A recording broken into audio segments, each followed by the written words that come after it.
Well, hello again. This is Steve once again to talk a little bit this evening about mentoring. Now, if I do some kind of a weird sniffle like this, it's not because I just snorted some blow, but I got a little bit of a sniffle going on, and it might be because over the last couple of days we've actually gone below minus 40, and I don't know, that's kind of an unnatural sort of a temperature for human beings to live in. So I don't know if that's affected me a little bit, but anyway, we'll get through this. Mentor. Well, I just looked up the word for its, official meaning, and I think this was dictionary.com perhaps. It said that it's a wise and trusted counselor or teacher. And that sounds like a good idea, doesn't it? For whatever it is we're going to do. Imagine if we had a wise and trusted counselor or teacher who could help us along the way. Well, it's a very old tradition, and I believe the name actually, or the word actually comes from Greek mythology or history. Mentor was a character who is, I think, responsible for something to do with the success of Athenia. Although I'd have to look it up to know what it is. But be that as it may, the word as used today is, somebody who's going to help us along in terms of his or her wisdom, right? Now, my first introduction to mentoring came through Toastmasters. I'd heard about it before, of course, but when I first joined Toastmasters, I was assigned a mentor, and that was very helpful, especially for the first, just to get through the ropes in the first while, figure out what was going on, get a little more confidence. And then I actually did some mentoring myself through that and what I had learned. I became a little bit more wise in terms of relative to somebody new coming in, that is to say. And yeah, that was very, very helpful for what I ended up using it for, even within Toastmasters, which was coaching, club coaching. And that was uh, mentoring in a way in terms of a leadership executive, mentoring a group of executives essentially within the club, which was very helpful. And I had a little bit more of a blast of mentoring information last night. I was invited to this event, Rajmatic here, in the Great Plains where I live now, and this was sponsored by Nutrien, which is one of the largest potash corporations in the world. It used to be called Potash Corp, and it blended with I forget the other name, with two potash corporations blended to create the largest potash corp in the world, I believe, and it's called Nutrien now. But this is a fairly long-standing program. There was this guy Raj Manik who came from Africa, I believe, via India through his family, and he was involved in a lot of mentoring in his job, I guess, and his family. When he passed away, his family carried on the tradition of his love, which was creating a mentoring program. And it was very interesting because at the table that I was sitting at, it was a fundraising dinner basically, and on one side of me, two people over, there was a mentor, and beside me there was a mentor.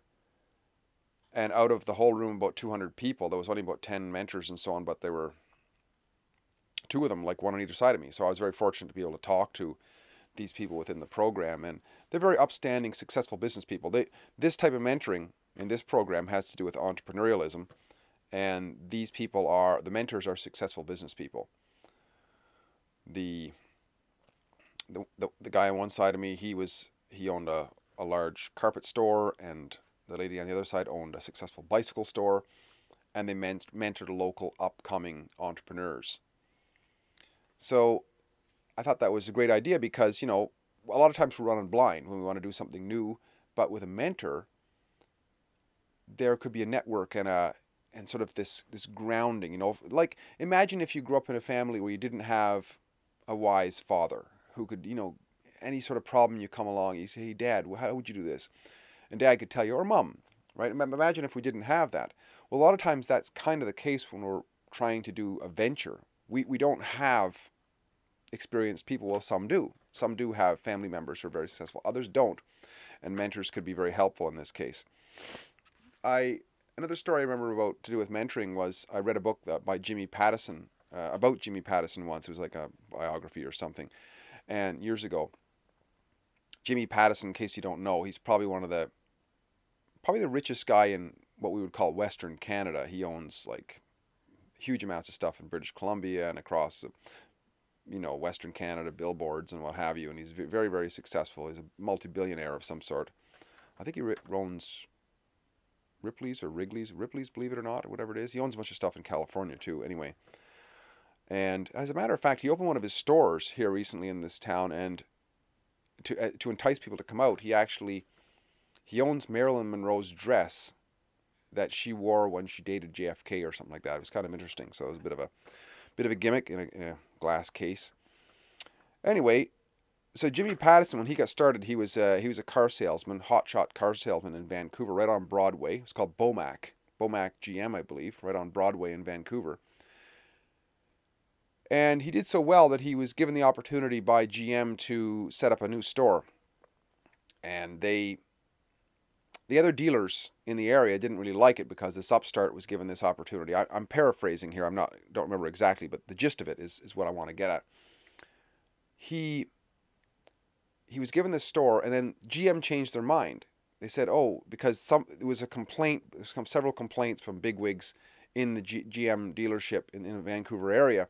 Why are you giving this upstart this dealership? So he was bumped off a good street and given a minor, sort of in a run-down street, smaller place. But the problem is he had borrowed all this money to buy all these cars. He'd borrowed like $1 million, and he had to basically, he was going to have to foreclose upon it. And he tried to get an extension from the bank and some leeway and what have you, so he could get going better.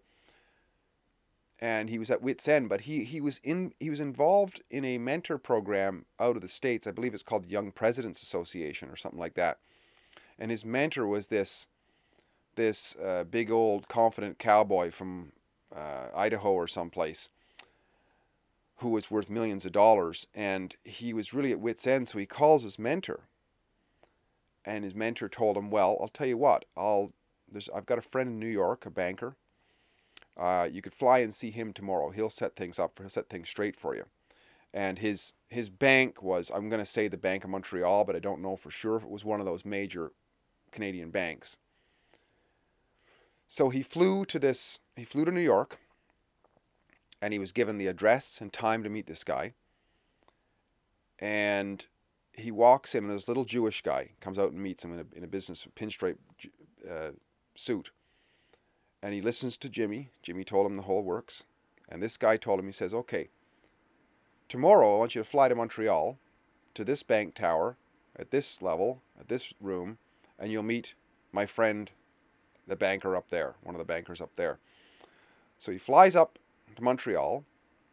He gets off the elevator.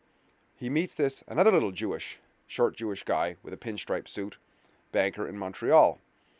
Listens to his case, listens to his whole story, and then after which he says, okay, Jimmy, you go back to Vancouver, and things will be sorted out.